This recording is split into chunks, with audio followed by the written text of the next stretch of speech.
اپنے رب کے ساتھ رابطے میں بھی آ جائے لیکن وہ لگا دنیا میں رہے، تو ایسا نہیں ہونا چاہیے۔ جب اپنے رب کے ساتھ وہ رابطے میں ہو تو خالصتاً اپنے رب کے ساتھ مخلص ہو۔ پھر انکساری بھی تو آئے گی نا بندے میں۔ انکساری اسی سے ہر چیز اسی کی وجہ سے پیدا ہوگی، کیونکہ بندہ جب اپنے رب سے جڑ جاتا ہے نا تو پھر اس کو در حقیقت اللہ رب العالمین کی کبریائی کا احساس ہوتا ہے، جی کیونکہ حقیقتاً وہ جڑا ہوا اپنے رب کے ساتھ، ایمان اور مضبوط ہوتا ہے، پھر اس کی اس بڑائی بندے کا کو احساس خوف ہوتا ہے۔ خدا اس پر غالب آتا ہے، پھر اس بندے کو اللہ رب العالمین کی جنت نظر آتی ہے، پھر اس بندے کو اللہ رب العالمین کی جہنم کا عذاب یاد آتا ہے، کیونکہ وہ خالصتاً اپنے رب سے ملا ہوا ہے۔ اگر وہ ایسا نہیں کرتا بلکہ بس صرف زبان پر الفاظ ہیں، ہاتھ اٹھے ہوئے ہیں، لیکن وہ دنیا میں الجھا ہوا ہے، تو یہ روٹین ہے نا، تو روٹین سے نکل کر حقیقت کی طرف آنا۔ دیکھیے اللہ رب العالمین کے انبیاء کرام جتنے بھی تشریف لائے نا، سب کا مقصود یہی تھا کہ ایک تو ظاہری طور پر وہ اصلاح کرتے تھے، لیکن اس کے ساتھ ساتھ وہ باطنی طور پر بندے کو اپنے رب کے ساتھ جوڑتے بھی تھے۔ تو آپ صلی اللہ علیہ وسلم نے بھی تو کردار بنائے تھے، انسان بنائے تھے۔ اس لیے تو اللہ رب العالمین نے فرمایا کہ لَقَدْ كَانَ لَكُمْ فِي رَسُولِ اللَّهِ أُسْوَةٌ حَسَنَةٌ، اقوال حسنہ کی بات نہیں کی کہ تمہارے اندر میرے محبوب لیکن کی آگے بھی اچھی اچھی فرمایا باتیں ہیں۔ لمن کان یرجو اللہ، یہ کہ اللہ سے رجوع کریں، روز آخرت سے رجوع کریں، اور اللہ تعالیٰ کا ذکر بھی جو لوگ کثرت سے کرتے ہیں۔ بالکل، تو یہ سارے اشارے جو کیے نا، اب یہ فرمایا کہ تمہارے اندر نبی کریم صلی اللہ علیہ وسلم کا اسوہ حسن ہے، یعنی کہ آقا علیہ الصلوۃ والسلام کی مسجد کی زندگی بھی ہے، آقا علیہ السلام کے میدان جہاد کی زندگی بھی ہے، آقا علیہ الصلوۃ والسلام کی بازار میں بطور تاجر زندگی بھی ہے، بطور سپہ سالار زندگی بھی ہے، بطور شوہر بھی آقا علیہ السلام کی زندگی تمہارے سامنے، بطور والد بھی زندگی سامنے، بطور اللہ کے نبی کے زندگی تمہارے سامنے ہے۔ سبحان اللہ۔ حضور کی زندگی کے ایک ایک پہلو کو دیکھیں، وہ آپ کی تربیت کے لیے ہے، اور وہ آپ کو اللہ رب العالمین کے ساتھ رابطے میں لانے کے لیے ہے۔ سبحان اللہ۔ اچھا، سبحان وہ اللہ، چونکہ دسترخوان کی بات تھی تو میرے ذہن میں آپ کی گفتگو سے یاد آ رہا تھا کہ حضرت سیدنا ابراہیم علیہ السلام، اب دیکھیں وہ ایک مرتبہ ان کے ہم مہمان آ گئے، اور مہمان بھی زیادہ تعداد میں آ گئے، اور کیفیت اس وقت یہ تھی کہ حضرت ابراہیم علیہ السلام کے گھر میں اپنے کھانے کے لیے بھی راشن موجود نہیں تھا۔ مہمان آ گئے اور حضرت ابراہیم علیہ السلام نے ان کو مہمان خانے میں بٹھا دیا، اور اپنی زوجہ سے آپ نے جب سوال کیا تو وہ کہنے لگی بھی حضرت گھر میں تو کھانے کے لیے کچھ بھی نہیں ہے، اور اتنے مہمان ہم کیا کریں گے؟ آپ نے فرمایا کہ اچھا میرا فلاں بندے کے ساتھ تعلق ہے، تو میں اس کے پاس اپنے خادم کو بھیجتا ہوں، امید ہے کہ وہاں سے کچھ اچھا رسپانس آئے گا۔ آپ نے اپنے خادمین کو اونٹوں کے ساتھ بھیج دیا، اور انہوں نے جا کر بتایا کہ حضرت ابراہیم علیہ السلام نے ہمیں بھیجا ہے غلے کے لیے۔ تو اس نے کہا کہ میرے پاس تو غلہ خود بھی نہیں ہے، میں تو خود خالی ہو چکا ہوں۔ تو وہ خادم جو حضرت ابراہیم علیہ السلام کے تھے، جب وہ واپس آ رہے تھے نا، تو راستے میں انہوں نے سوچا کہ جو مہمان خانہ ہے نا وہ بالکل سڑک کے کنارے پر ہے، ٹھیک ہے، اگر خالی اونٹ گھر کے سامنے سے گزریں گے اور اونٹوں کے اوپر خالی بوریاں نظر آئیں گی، خالی کمر نظر آئے گی، تو مہمانوں کی دل آزاری ہوگی۔ تو انہوں نے کیا کیا کہ ریت بوریوں میں بھر کے اونٹوں کے اوپر رکھی اور لے کر روانہ ہو گئے۔ مقصد ان کا یہ تھا کہ مہمان کم سے کم بھری ہوئی بوریاں دیکھ لیں گے، پھر حضرت ابراہیم علیہ السلام ان کے ساتھ جو ماجرا پیش کریں گے وہ ان کا اپنا فیل ہوگا۔ مہمان یہ خادم گئے، انہوں نے بوریاں اتار کے رکھیں، اور حضرت ابراہیم علیہ السلام آرام فرما تھے، تو ان کے ساتھ ابھی ان کی ملاقات نہ ہو سکی، خادمین مہمان خانے میں چلے گئے۔ تو حضرت ابراہیم علیہ السلام کی جو زوجہ محترمہ تھیں وہ آئیں، انہوں نے اس میں سے اناج نکالا بوریوں میں سے، اس کو پیسا، کھانا تیار کیا، مہمانوں کے سامنے رکھ دیا۔ حضرت ابراہیم علیہ السلام کو خبر ہوئی، آپ کھانا تیار اٹھا کر مہمان خانے میں آ گئے، اور مہمان خانے میں آ کے مہمانوں کو کھانا کھلایا پرشکم کر کے۔ اس کے بعد جب مہمان واپسی کے لیے روانہ ہو گئے تو خادمین جو تھے وہ راستے میں کھڑے تھے، اور حضرت ابراہیم علیہ السلام کو یہ بتانے کے لیے کہ حضرت معذرت آپ آرام فرماتے، ہم بتا نہیں سکے کہ آپ کے جو دوست تھے نا ان کے گھر میں راشن نہیں تھا۔ تو آپ حیران ہو گئے کہ جب ان کے گھر میں راشن نہیں تھا جو یہ کہاں سے لائے؟ تو وہ کہنے لگے کہ ہم تو خالی بوریوں میں ریت بھر کے لائے تھے، وہ ہم نے رکھ دی تھی۔ آپ نے جا کے اپنی زوجہ محترمہ سے پوچھا تو وہ کہنے لگے نہیں، ریت تو نہیں، تو اس کے اندر تو اناج تھا۔ بھائی ان کے جو دوست تھے ان کے پاس نہیں تھا راشن، لیکن اللہ کے پاس تو بہت ہے نا۔ تو حضرت ابراہیم بالکل حضرت ابراہیم علیہ السلام جب اپنی زوجہ کے پاس جا کے خبر دی، انہوں نے تعجب سے کہا، اور وہی بات کہ جب آپ کے دوست کے پاس راشن نہیں تھا تو حضرت ابراہیم علیہ السلام نے فرمایا کہ یہ میرے اس دوست کی طرف سے آیا ہے، جی بس وہی بات ہے، یہ تو اس دوست کی طرف سے آیا ہے، اور اسی کی راشد طرف اس کے سے پاس آتا ہے، نہیں تھا لیکن اس خالق کے پاس اسی کی راشد۔ طرف سے آتا ہے سر۔ یہ حضرت ابراہیم علیہ السلام اور تقریباً تمام انبیاء کرام کا اسوہ حسنہ تھا، وہ یہ بتانے کے لیے کہ جب تم اپنے دسترخوان لوگوں کے لیے کھول دو گے تو اللہ تبارک و تعالیٰ تمہارے اموال میں برکتیں عطا فرما دے گا۔ ماشاءاللہ سر، اگر لوگ یہ بات سمجھ لیں نا کہ ایک آبادی ہے، وہ دور دراز کہیں پہاڑوں کے دامن میں ایک وادی میں جا کے لوگ رہنا شروع کر دیتے ہیں، قریب میں اگر کوئی پانی ہے تو اس میں مچھلیاں ہیں، زمین جو ہے اس سے اناج اگ کر آ رہا ہے،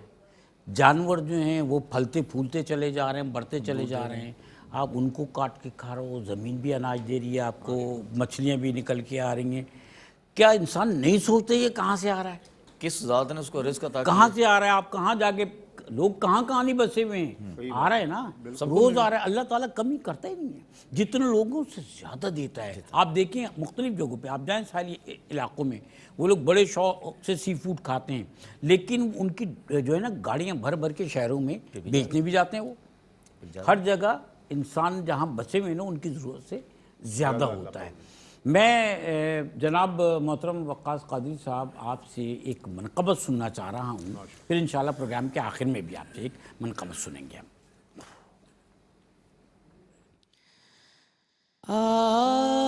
آیا نہ ہوگا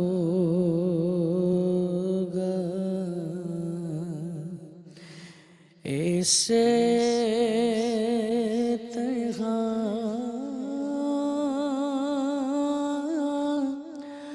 حسن و شباب ریت پر آیا نہ ہوگا اسے ترغا حسن و شباب ریت پر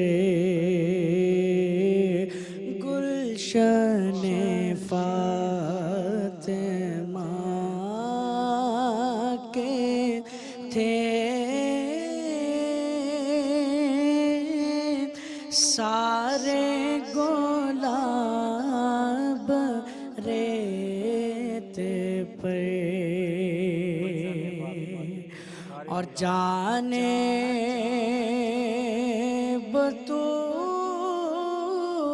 بطول کے سوا کوئی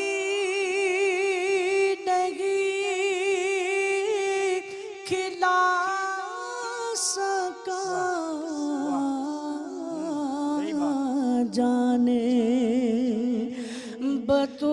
بطول کے سوا کوئی نہیں کھلا سکا قطرۂ آب کے بغیر اتنے گلاب ریت پر قطرۂ آب کے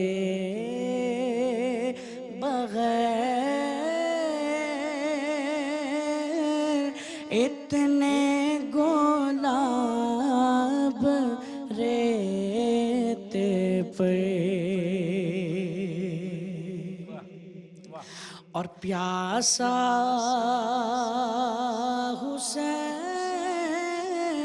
حسین کو کہوں پیاسا حسین کو کہوں میں اتنا تو بے ادب نہیں پیاسا حسین کو کہوں میں اتنا تو بے ادب نہیں، لم سے لبے حسین کو ترسا گئے آب ریت پر، لم سے لبے حسین کو ترسا گئے آب ریت پر،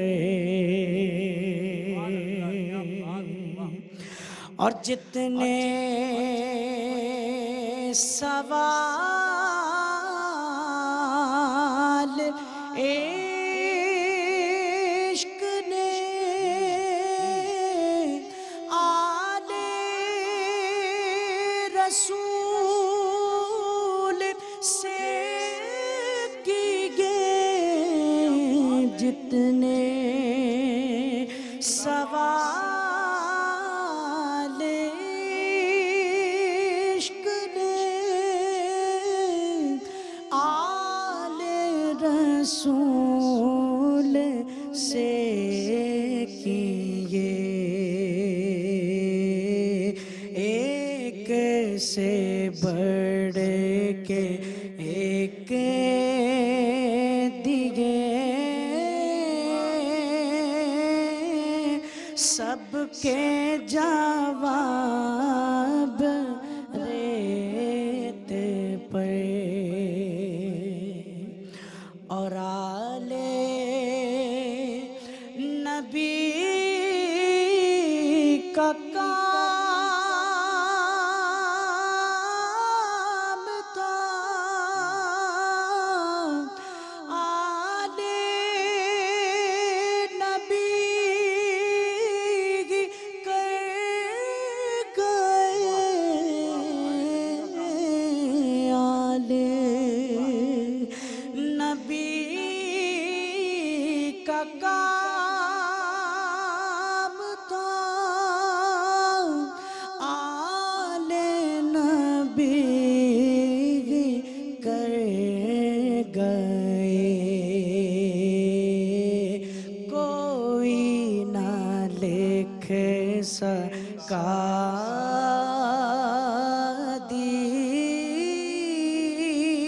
دیپ ایسی کتاب ریت پر، گلشن فاطمہ کے تھے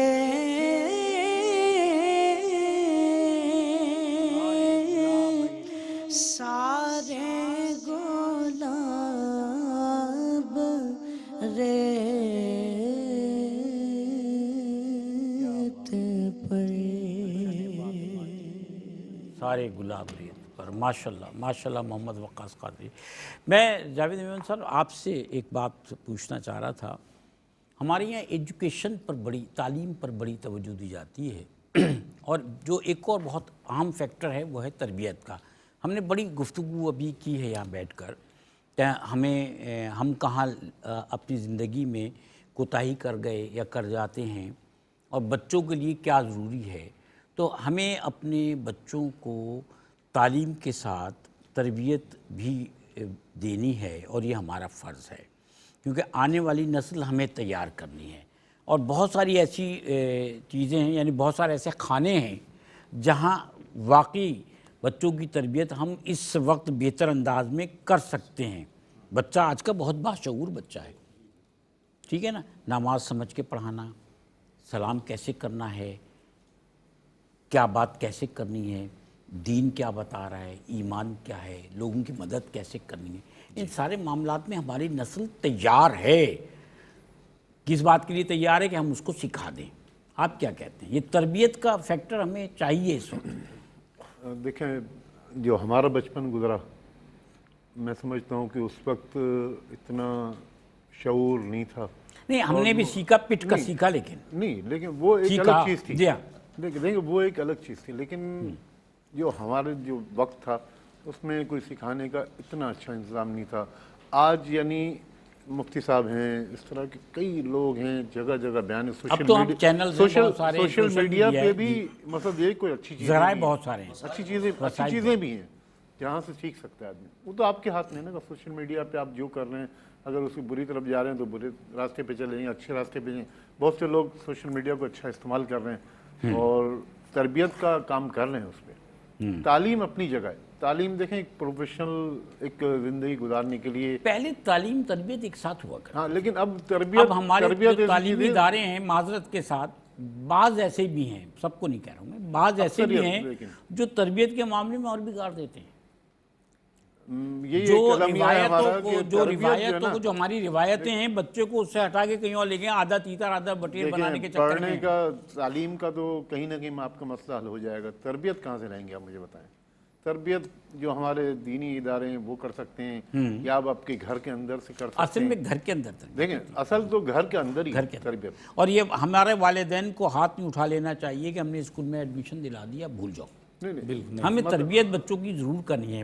جس کو ہم نے تربیت کر دی وہ فائدہ مند ہو گیا ہمارے لیے، ہماری سوسائٹی کے لیے. لیکن مقصد یہ نا کہ ایسا ہم کر نہیں رہے. ہم تعلیم پہ تو توجہ دے رہے ہیں، تربیت پہ ہم بالکل اپنا فرض ادا نہیں کر رہے ہیں. نہیں کر رہے نا.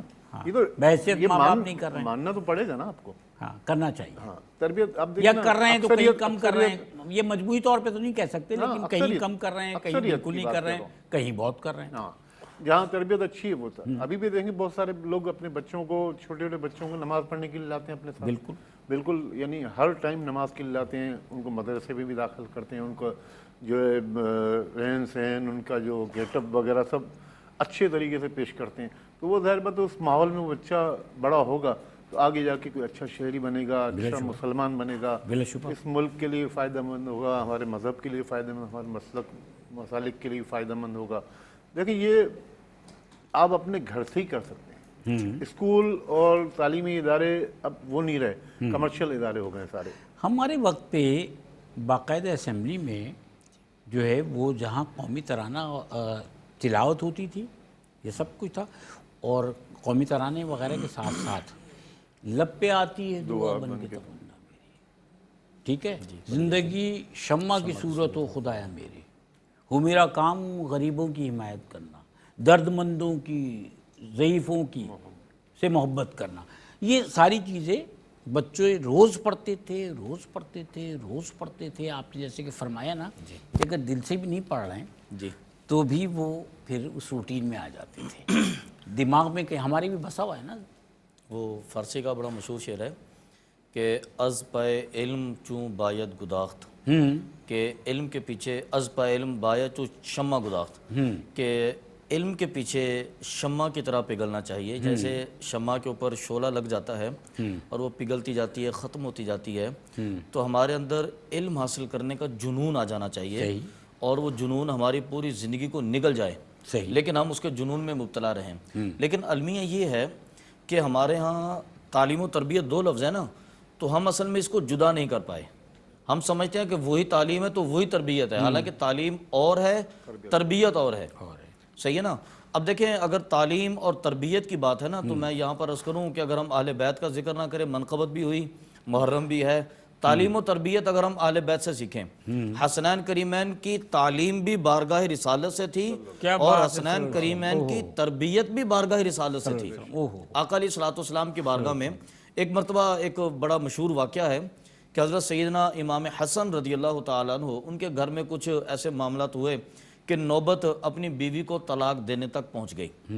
حضرت سیدنا امام حسین چھوٹے بھائی تھے، اپنے بڑے بھائی کے پاس گئے اور جا کر ان سے کہنے لگے کہ قبلہ کچھ معاملات خراب ہیں آپ کے گھر کے اور نوبت طلاق تک پہنچی ہے، اب مجھے بتائیں کہ کس وجہ سے نوبت یہاں تک پہنچی، کوئی آخر ایسا مسئلہ ہوا ہوگا.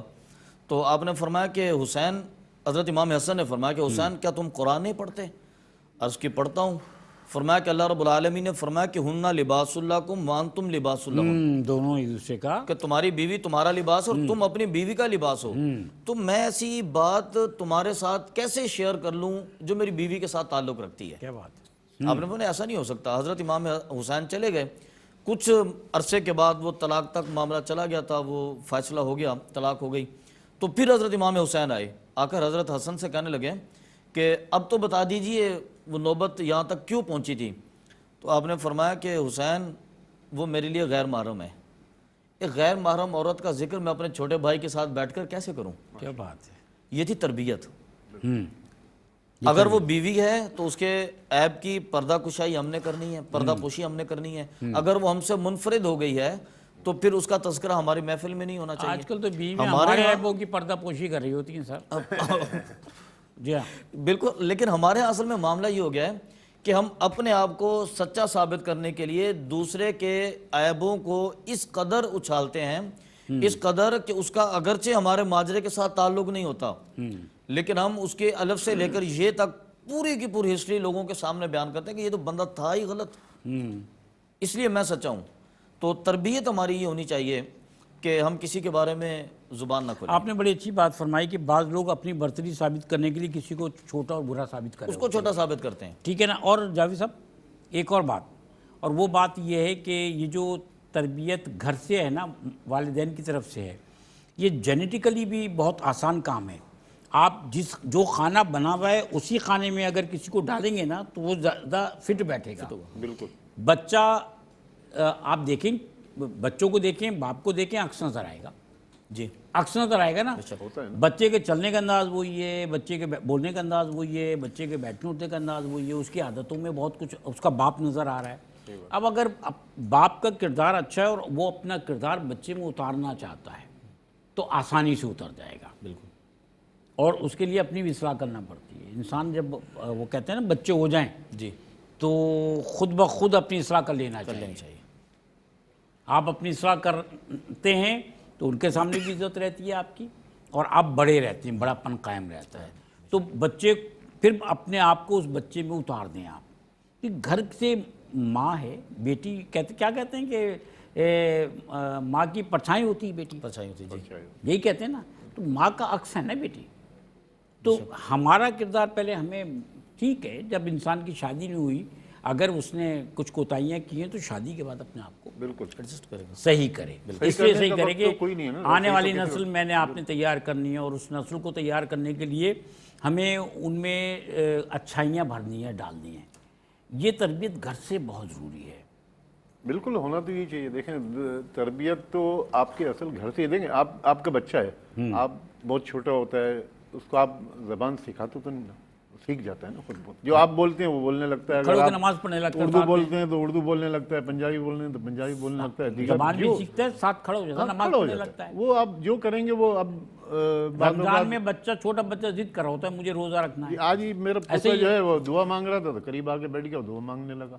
تو وہ دیکھتا ہے وہی کام کرتا ہے. اس طرح دیگر مذاہب کے لوگ بھی آپ دیکھیں، جو لوگ ہوتے ہیں وہ اس کے مذہب کے بچے ان کے حساب سے چلتے ہیں. اب ہمارے مسلمان گھروں میں تو ماشاءاللہ یہ کہ توجہ بھی دیتے ہیں اکثر لوگ کہ بچہ جو ہے کسی طریقے سے مثلا نماز کی طرف آ جائے، یا شروع سے ہی وہ کوشش کرتے ہیں. اب یہ کہ بدقسمتی ہے کہ ہمارے نوجوان تھوڑا سا دور ہو گئے، لیکن آج بھی مساجد میں نوجوانوں کی بہت بڑی تعداد موجود ہے. کون سی مسجد ایسی ہے جہاں نمازی نہیں ہوتے؟ کون سا مدرسہ ایسا ہے جہاں بچے قرآن پاک پڑھ نہیں رہے ہیں، حفظ نہیں کر رہے ہیں؟ لوگ تو موجود ہیں. آپ دیکھیں نا جو محروم ہیں، جو آپ کے جو جتنے کورسز ہیں، جتنے اسلامک، اس میں بالکل یعنی ہاؤس فل جا رہے ہیں. سب جگہ درس نظامی دیکھنے ہیں، کوئی اس طرح کے ہر جگہ بھرا ہوا ہے نا. سارے اب میں پروگرام کو وائنڈ اپ کرنا چاہتا ہوں. بالکل سر. دل تو چاہ رہا ہے بیٹھے باتیں کرتے ہیں. ٹھیک ہے نا. اور ناظرین کرام، جو تمام گفتگو کا پھر لب لباب ہے وہ یہ ہے کہ ہمیں اپنی آنے والی نسل کی تربیت کرنی ہے. اللہ کرے. وہ بچہ صرف معاشرے کے لیے نہیں بلکہ ہمارے اپنے لیے فائدہ مند ہوتا ہے. ہماری عزت، ہمارا نام، اور وہ جو صدقہ جاریہ والی بات ہے نا، اس تربیت میں نظر آتی ہے. جس باپ کا بیٹا کہیں ڈکیتی کرتے ہوئے پکڑا جاتا ہے، مار دیا جاتا ہے، سوچئے کہ اس پر کیا بیتتی ہے. لہٰذا اپنے بچوں پہ نظر رکھنی ہے، بچوں کی صحیح تربیت کرنی ہے، انہیں بٹھا کے سمجھانا ہے کہ یہ ایسا ہے، یہ ایسا ہے۔ بچے بعض اوقات نصیحت نہیں سمجھتے، تو اس کا بھی طریقہ اپنایا جاتا ہے کہ بچوں کو کیسے کہاں موٹیویٹ کرنا ہے، کیا چیز سمجھانی ہے، کیا چیز بتانی ہے۔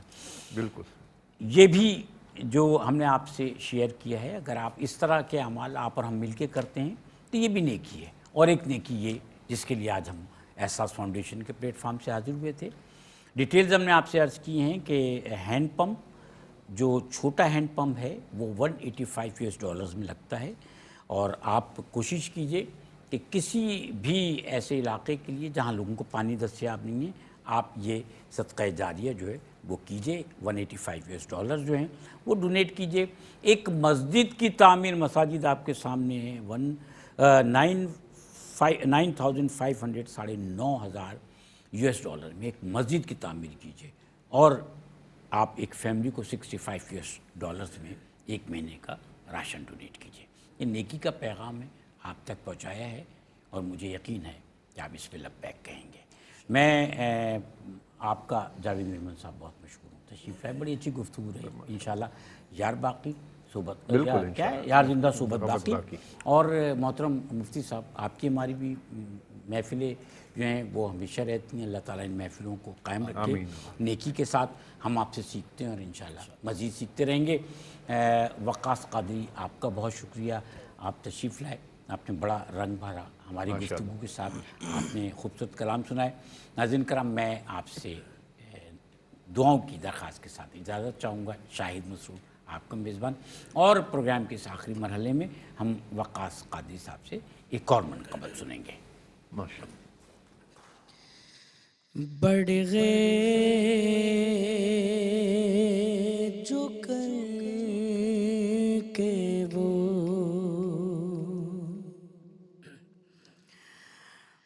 بڑھ گئے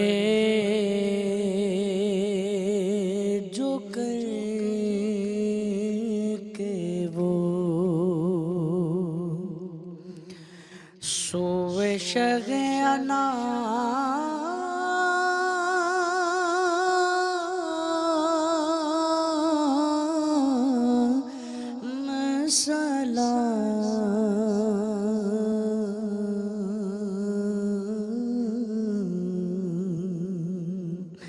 صدا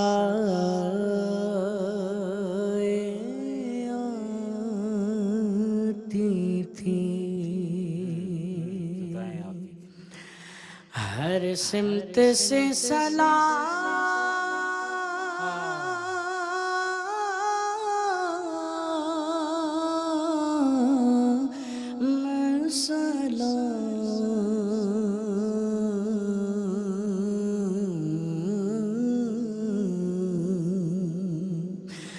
بڑھ گئے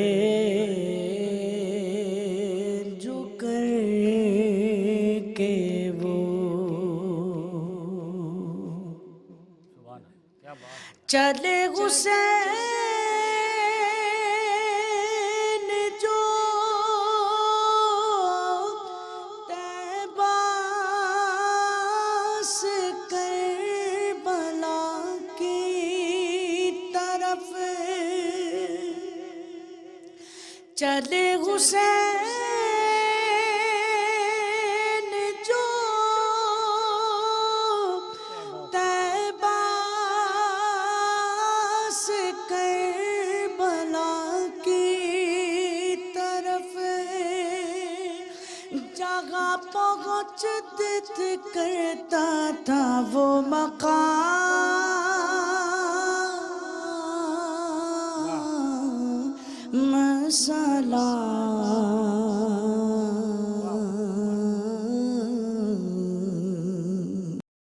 جگہ پہنچ کرتا تھا وہ مقام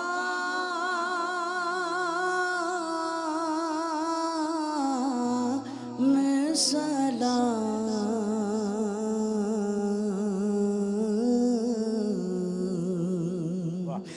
بڑھ گئے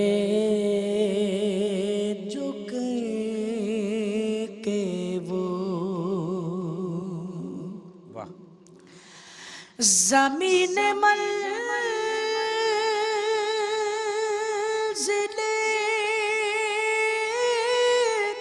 مقصود نے قدم چومے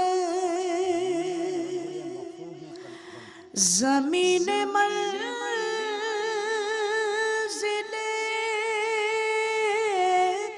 مقصود نے قدم چومے اور فلک نے دور سے جھک کر کہا امام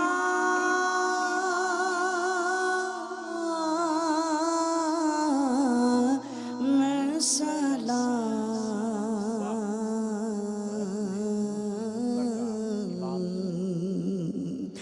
فلک نے دور سے جھک کر کہا امام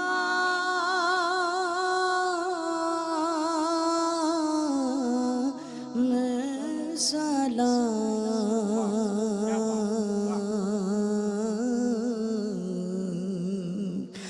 بڑھ گئے جو کہے کہ وہ شیر دیکھیے یہ شاگا وہ جنہیں سب شاگا شاگا کہتے گئے یہ شاگا وہ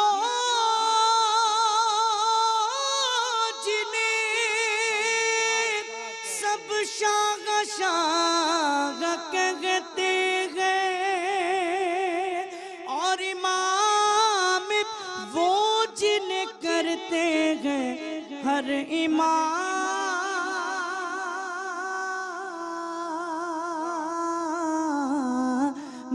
سلام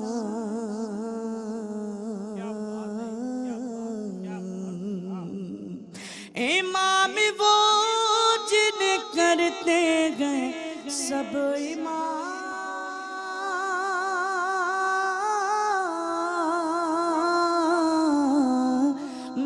سلام